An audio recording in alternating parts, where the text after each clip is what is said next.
Baik, pemirsa, pendaftaran dari Bacalek Partai Perindo untuk DPR RI dilakukan hari ini atau di hari terakhir pendaftaran, dan lantas apa saja tantangan para bacalek pada pemilu 2024. Untuk membahasnya kami sudah bergabung bersama kami ada pengamat politik sekaligus Direktur Eksekutif Foxpol Center Research and Consulting, Bang Pangi Sarwi Caniago, yang sudah ada di studio bersama saya. Selamat sore, Assalamualaikum Bang Pangi. Waalaikumsalam, selamat sore Mas Juno. Jauh-jauh dari Depok. Cerah sekali di luar. Kita lihat bagaimana tadi gambar terbaru ya dari kawasan Menteng ya. Partai Perindo melakukan arak-arakan Bang Pangi ya, dengan ramai sekali kader UMKM seperti itu. Dan Bang Pangi, kalau kita lihat secara keseluruhan terlebih dahulu, kita belum ke detail, Anda melihat show yang ditampilkan hari ini seperti apa? Ya, tentu dalam politik itu Mas Juno ya, show itu menjadi penting juga ya. Jadi setahu saya memang Perindo satu-satunya partai yang show-nya cukup bagus ya, show efek nanti ya. Artinya ada juga partai-partai yang lain yang sudah mulai daftar. Tapi kan saya nggak tahu gitu kemana. Makanya saya tanya ke Mas Juno, ini partai apa yang udah daftar? Iya, tadi kan kita lihat ada Gerobak, ada 16 Bang Pangi.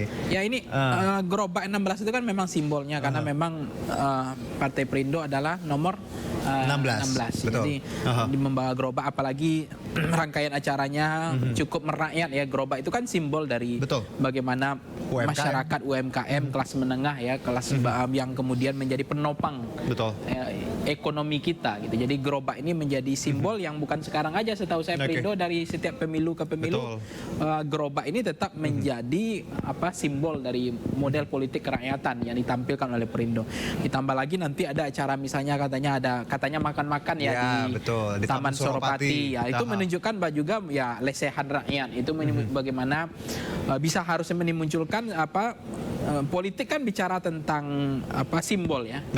Simbol itu representatif dari bagaimana kemudian Partai Perindo mencoba mengatakan tidak punya jarak dengan masyarakat, tidak ada sangat dekat dan perhatian sama masyarakat. Dan gerobak itu kan bentuk bagian dari simbolisasi stempel politik yang merakyat itu, yang perhatian kepada UMKM, kepada ekonomi yang menjadi penopang masyarakat Indonesia selama ini, yaitu pedagang kaki lima dan seterusnya, termasuk simbol misalnya berkumpul bersama-sama hari ini adalah hari baik bagi Perindo ya, tentu hari baik bagi Perindo untuk bagaimana kemudian semua orang-orang yang elit penentu di Perindo hari ini datang ke KPU untuk mendaftarkan ya partai caleg-caleg yang akan disampaikan. Mungkin ini adalah daftar caleg sementara ya yang akan disampaikan oleh Perindo. Bacalek ya.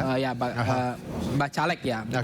Yang tentu nanti ada yang permanennya. Tetapi ini menunjukkan bahwa Perindo menunjukkan partai yang lebih siap dibanding partai lain untuk mendaftarkan bahwa mereka punya caleg-caleg yang potensial. Tentu akan gini Mas Juno, kita tentu akan pelajari juga kunci kemenangan partai politik itu tergantung kepada seberapa kompetensi, kapasitas, rekam jejak, jejaring yang kuat yang dimiliki oleh caleg-caleg tersebut. Sehingga nanti ini menjadi menurut saya adalah kekuatan atau tulang punggung ya dari Partai Perindo, punya caleg yang potensial gitu, yang cukup baik. Nanti kan tentu ada Mas Juno, ada mungkin latar belakang caleg-calegnya dari mana saja ya kan, backgroundnya. Tapi kalau secara keseluruhan Bang Pangi, bahwa dari informasi yang kita punya bahwa memang ini beragam sekali. Ada aktivis ya, mantan aktivis, juga politisi, beberapa politisi senior juga, ada purnawirawan dan juga bahkan selebritis juga ya. Jadi memang calegnya beragam, dan kalau kita lihat ini diversitas yang kita punya, bahwa Perindo ini menarik juga bagaimana mereka jaring semuanya ya Bang Pangi ya, dari berbagai lini, berbagai bidang seperti itu. Bagaimana Anda melihat keberagaman yang dimiliki bacalek oleh Partai Perindo ini? Ya, saya pikir memang itu baik, itu bagus ya. Bagaimana kemudian caleg-caleg yang diakomodir, yang ditampilkan, menu-menu yang disajikan oleh partai politik seperti Perindo yang bercukup representatif, yang di situ ada kan di dalam anggota DPRD, kabupaten kota, provinsi maupun DPR RI, kan tidak harus cukup menguasai satu bidang saja. Ada bidang hukum, ada bidang ekonomi, bahkan ada bidang hiburannya, ada yang membuat undang-undang terkait dengan pariwisata, undang-undang tentang ketenaga kerjaan. Jadi representasi itu harus penting. Jadi maksud saya adalah Bacalek Perindo itu adalah sampling representatif dari apa yang menjadi kepentingan mendasar kebutuhan masyarakat Indonesia hari ini. Nah, makanya backgroundnya tadi ada latar belakang pengusaha, ada dari mungkin dari pensiunan yang punya rekam jejak jaringan kuat dan punya pengalaman baik TNI, Polri, PNS, mantan camat, mantan bupati mungkin ya, mantan gubernur, termasuk adalah mantan dari RT RW atau orang-orang yang berpengaruh selama ini atau adalah tokoh-tokoh masyarakat yang cukup punya pengaruh di tengah masyarakat, yang punya grassroots, yang punya basis yang cukup kuat. Terutama juga ada pengusaha. Pengusaha adalah sesuatu yang menurut saya terukur juga. Orang yang selama ini cukup penting untuk pondasi Indonesia. Banyaknya latar belakang pengusaha ini kan biasanya pengusaha memang tidak bisa juga dijaminkan bahwa latar belakang background pengusaha akan jauh lebih baik dibanding sipil atau orang-orang yang ada di pemerintahan. Belum tentu juga, tetapi latar belakang sebagai pengusaha itu menjadi modal bagi mereka supaya mereka bisa bekerja lebih terukur juga, lebih punya indikator yang jelas juga, karena mereka punya target-target selama ini kalau ketika mereka menjadi pengusaha kan gitu, efisiensi dan seterusnya. Nah, tentu juga ada latar belakang background tadi, ada dari masanya dari.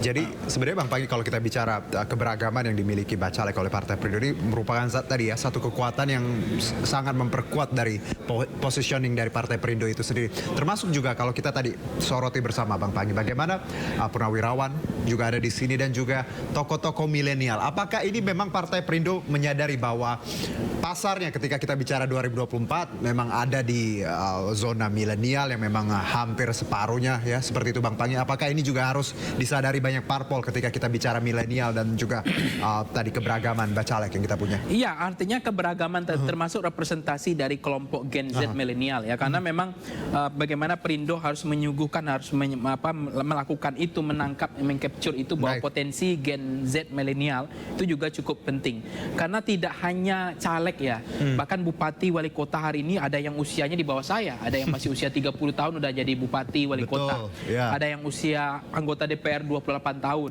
ada yang DPD yang usia 25 tahun. Itu menunjukkan bahwa Perindo sudah menangkap apa ya juga yang menjadi kebutuhan. Jadi Gen Z milenial ini kan termasuk pemilih yang sebetulnya punya frekuensi politik yang cukup memadai. Karena sumber informasi mereka itu lebih beragam. Mereka termasuk juga pemilih yang rasional dan pemilih yang psikologis gitu. Sehingga memang mereka sangat kritis, memperhatikan juga rekam jejak, kemudian jam terbang, latar belakang dan seterusnya. Sehingga memang caleg-caleg yang milenial atau Gen Z itu juga akan merepresentasikan keinginan bahwa pemilih Gen Z milenial juga punya representasi. Jangan sampai nanti kan partai politik terlalu banyak kaum tua dibanding anak mudanya, sehingga nanti anak muda ke TPS nggak terlalu semangat. Kenapa? Karena nggak ada caleg yang muda yang merepresentasikan mereka. Selain memang ada juga kebutuhan psikologis ya, caleg yang ganteng, yang cantik ya. Makanya ada kebutuhan partai politik hari ini vote getter ya, menjadi mesin pendulang suara. Jadi tidak bisa dipungkiri ya Bang Panggi bahwa ada kebutuhan kita lagi secara visual, psikologis ya, itu juga menarik untuk voters. Good looking. Jadi itu menjadi perhatian juga. Betapa kita bisa menyaksikan misalnya Mas Juno pernah anggota DPD fotonya lebih cantik daripada aslinya itu, dan menang dan kemudian digugat. Nah, artinya Perindo tentu membaca semuanya. Ada tadi dari pengusahanya punya kemampuan yang sudah selesai dengan dirinya. Kan jangan sampai juga orang jadi caleg ini menjadi pekerjaan, tapi betul-betul adalah ladang pengabdian. Itu juga menjadi penting. Nah, Perindo menurut saya harus juga sudah mulai, dan kalau kita lihat dari latar belakang semua calegnya adalah orang-orang yang sudah mapan secara ekonomi juga. Nah, kemudian generasi Gen Z milenial, pemilih yang rasional, yang psikologi tadi, kalau mereka memilih misalnya yang punya latar belakang tidak hanya sekedar public figure, termasuk artis kan juga banyak ya belakangan, bahkan menjadi sorotan betapa partai politik sebuah keniscayaan juga tidak memasukkan artis. Saya tidak meremehkan artis ya, tidak mengatakan bahwa artis tidak punya kompetensi, kapasitas, kemampuan, kita kan nggak bijak juga, nggak fair.